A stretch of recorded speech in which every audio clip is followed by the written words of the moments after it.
Hello viewers, শিখন Bangla YouTube চ্যানেলের পক্ষ থেকে সকলকে স্বাগতম। তো আমরা জানি যে ৭ তারিখে মাধ্যমিক ও উচ্চ মাধ্যমিক অধিদপ্তর বাংলাদেশ ঢাকা থেকে একটি পত্র জারি হয়েছে, যেটির মূল বিষয় মাধ্যমিক ও উচ্চ মাধ্যমিক অধিদপ্তরের আওতাধীন এমপিওভুক্ত শিক্ষা প্রতিষ্ঠান অর্থাৎ স্কুল ও কলেজের শিক্ষক এবং কর্মচারীগণের অর্থ G2P পদ্ধতিতে ইএফটির মাধ্যমে প্রেরণ করা হবে। তো আমরা যেহেতু এই পদ্ধতিতে নতুন এবং নতুনভাবে আমাদের এন্ট্রি হবে, সেহেতু আমি আজ আপনাদের বুঝিয়ে দেওয়ার চেষ্টা করেছি এখানে যে বিষয়গুলো মূলত সেগুলো হচ্ছে যে এর মাধ্যমে আমরা কি কি সুবিধা পাবো, এর জন্য আমাদের কোন কোন কাগজপত্র ঠিক করা লাগবে এবং প্রয়োজনীয় নির্দেশনা কি, এই 3টি পার্টে ভাগ করা। তো এই যে ইএফটির যে বিষয়টি, এটি অত্যন্ত গুরুত্বপূর্ণ এবং এর মাধ্যমে আপনাদের চাকরিতে অনেক সুযোগ সুবিধা আসবে, যেগুলো আপনাদের জেনে নেওয়া উচিত। তো তাহলে আর দেরি না করে চলুন আমরা মূল ভিডিওতে চলে যাই। তার আগে যারা এখনও পর্যন্ত শিখন বাংলা ইউটিউব চ্যানেলে সাবস্ক্রাইব করেননি, তারা অবশ্যই চ্যানেলটি সাবস্ক্রাইব করবেন এবং শিক্ষামূলক আমার এই চ্যানেলটির সাথে থাকবেন, কারণ আমি পরপর আপনাদেরকে ইএফটি সম্পর্কিত যে আপনাদের বিভিন্ন কার্যাবলী, ফর্ম পূরণের নির্দেশনা, এই সব ভিডিওই আস্তে আস্তে আপলোড করব এবং এগুলো আপনারা দেখে উপকৃত হবেন বলে আমি আশা করি। তাহলে আর দেরি না করে চলে যায় পরবর্তী ধাপে। তো আগেই আমরা জানি যে ইএফটিটা কি। EFT means electronic fund transfer, অর্থাৎ ইলেকট্রনিক মাধ্যমে সরকারের কাছ থেকে আপনার কাছে আপনার যে নির্দিষ্ট অর্থ বিভিন্ন ধরনের, সেই অর্থগুলো ট্রান্সফার করা হবে, এটাই হচ্ছে ইএফটি। তো এরপরে আছে G2P মিনস, G2P জিনিসটি কি? এই যে বলছে যে G2P পদ্ধতিতে আপনাদের ফান্ড ট্রান্সফার করা হবে। G2P অর্থ হচ্ছে গভর্নমেন্ট টু পারসন, অর্থাৎ সরকারের কাছ থেকে সরাসরি ব্যক্তির কাছে এসে পৌঁছবে। মাঝখানে আমাদের যে বিভিন্ন ব্যাংকে যেতে হতো, বিভিন্ন ব্যাংক ঘুরে ঘুরে টাকাগুলো যেত, এই সব সমস্যাগুলো আর থাকবে না। এটা গভর্নমেন্টের কাছ থেকে সরাসরি ব্যক্তির কাছে এই টাকাটা চলে আসবে। তাহলে আমাদের অনেক ক্ষেত্রেই সুবিধা হবে। যে সুবিধা সমূহগুলো আছে, যে আমরা কোন কোন সুবিধা ভোগ করতে পারবো যদি ইএফটিটা চালু হয়, সেই বিষয়গুলো আমি আপনাদের দেখাবো। তো 1 নম্বরে আছে এর ফলে বেতন সরাসরি ব্যাংক অ্যাকাউন্টে চলে আসবে। আপনার বেতন সরাসরি আপনার ব্যাংক অ্যাকাউন্টে চলে আসবে, অর্থাৎ এখানে আপনার মনোনীত ব্যাংকেই চলে আসবে টাকাটি।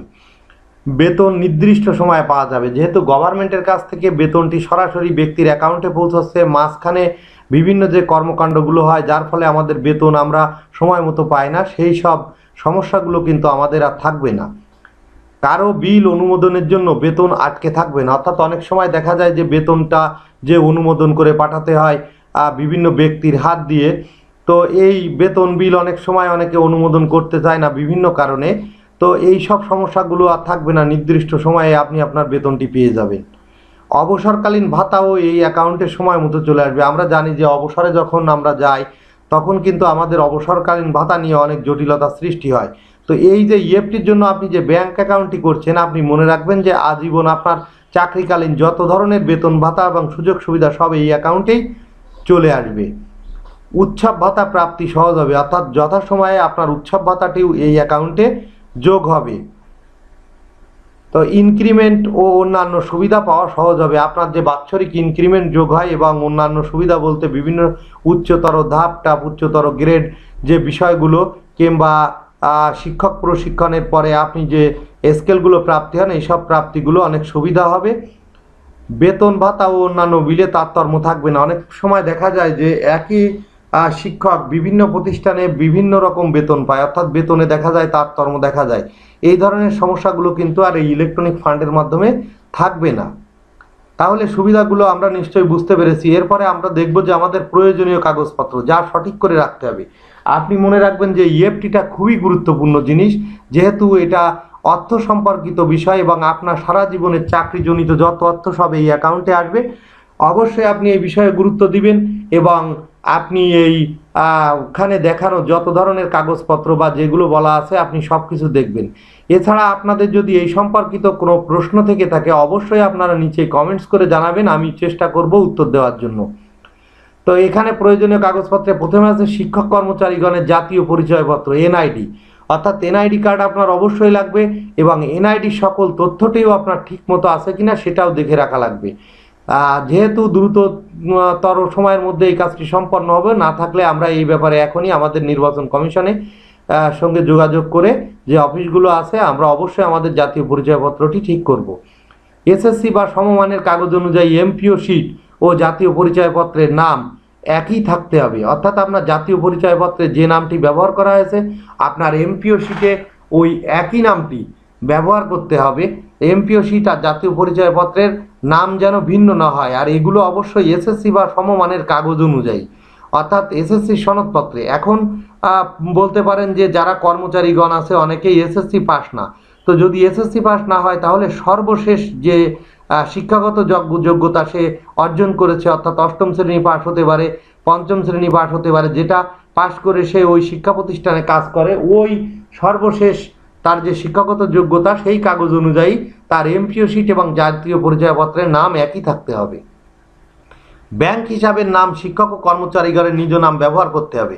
অর্থাৎ দেখা গেল যে আপনার নাম আছে রহিম শেখ, তো যেহেতু আপনার নাম সার্টিফিকেটে রহিম শেখ, এনআইডিতে রহিম শেখ, এমপিও শিটে রহিম শেখ, আপনার ব্যাংক অ্যাকাউন্টের নামটাও রহিম শেখ দিয়েই করতে হবে। ওখানে আপনি যদি মিস্টার রহিম দেন বা অন্য কিছু দেন তাহলে ওই ব্যাংক অ্যাকাউন্ট গ্রহণ করা হবে না। এটা সংশোধন করা খুবই সাধারণ ব্যাপার, ব্যাংকে গেলেই সংশোধন করা যায়। তো এটি আপনি আগে থেকেই একই রকম করে রাখবেন। 4 নম্বরে আছে ব্যাংকের নাম, শাখার নাম ও রাউটিং নাম্বার।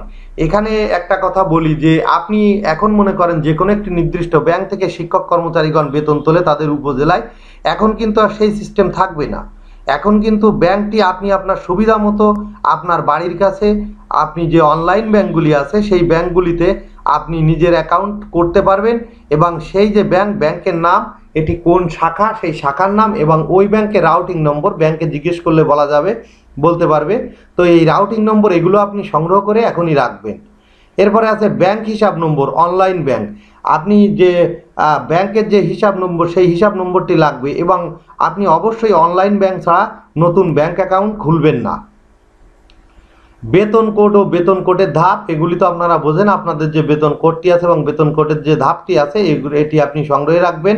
জন্ম তারিখ, আপনার জন্ম তারিখটি সনদপত্র অনুযায়ী এনআইডিতে আছে কিনা, এই জন্ম তারিখ যদি আলাদা থাকে তাহলে আপনি নির্বাচন কমিশনে যোগাযোগ করে জন্ম তারিখটি অবশ্যই সার্টিফিকেট অনুযায়ী সংশোধন করুন। সংশোধন করে এখনই সংগ্রহে রাখুন, কারণ যখন কাজ শুরু হবে তখন কিন্তু সময় কম থাকবে, তখন কিন্তু আপনি এগুলি আপনার দেরি হয়ে যেতে পারে জোগাড় করতে। এরপরে আছে মোবাইল নম্বর। আপনি যে মোবাইল নম্বরটি সবসময় ব্যবহার করবেন সেই মোবাইল নম্বরটি দিবেন, যেন মোবাইল নম্বরটি অবশ্যই সচল থাকে, কারণ আপনার যখন ইএফটির মাধ্যমে টাকাটি আপনার ব্যাংক অ্যাকাউন্টে আসবে তখন কিন্তু মোবাইল নম্বরে মেসেজ আসবে যে আপনার টাকাটি এসেছে। তাহলে এইগুলো ছাড়া আমাদের আরেকটি জিনিস আজকে আমি আপনাদের দেখাবো, সেটি হচ্ছে নির্দেশনা। কিছু নির্দেশনা আছে আপনাদের জন্য। তো এই নির্দেশনাগুলি হচ্ছে সকল তথ্য না থাকলে অর্থ ব্যাংক হিসাবে জমা হবে না। আপনার এই সকল তথ্য যদি না থাকে তাহলে কিন্তু আপনার টাকাটি ব্যাংক অ্যাকাউন্টে আর জমা হবে না। তথ্যসমূহ প্রধান শিক্ষক অনলাইনের মাধ্যমেও সংগ্রহ করতে পারে। যদি আপনাদের এমপিও শিট বা অন্য কোনো কাগজপত্রের তথ্য আপনার কাছে না থাকে তো প্রধান শিক্ষক এটি অনলাইনের মাধ্যমে সংগ্রহ করতে পারবে। কিভাবে পারবে? এর জন্য শীঘ্রই মাধ্যমিক ও উচ্চ মাধ্যমিক শিক্ষা অধিদপ্তরের ওয়েবসাইটের সফটওয়্যারে ইএমআইএস লিঙ্ক সহ প্রয়োজনীয় নির্দেশনা প্রদান করা হবে। তো আমি এই যে বিষয়গুলো আজ আপনাদের দেখালাম, এই বিষয়গুলো কিন্তু আপনাদের মাধ্যমিক ও উচ্চ মাধ্যমিক শিক্ষা বোর্ডেরই দেওয়া। তারা 7 তারিখে একটি চিঠি প্রকাশ করেছে এই সম্পর্কিত। এটা কিন্তু আমার মন গড়া কোনো কথা না, এবং আমি আশা করি যে ইএফটি সম্পর্কিত আপনার প্রথম যে পদক্ষেপগুলি সেগুলি আমি অবশ্যই আপনাদের বুঝিয়ে দিতে সক্ষম হয়েছি। এরপরেও যদি আপনাদের জানার থাকে অবশ্যই আপনারা কমেন্টস করে জানাবেন। এবং ভিউয়ার্স ও প্রিয় শিক্ষক মণ্ডলী, আপনাদের যদি আমার ভিডিওটি ভালো লেগে থাকে অবশ্যই ভিডিওতে একটি লাইক দিবেন, কমেন্টস করবেন এবং ভিডিওটি শেয়ার করে সবাইকে দেখার সুযোগ করে দেবেন। তো সকলকে ধন্যবাদ জানিয়ে আমি আমার ভিডিওটি এখানেই শেষ করছি।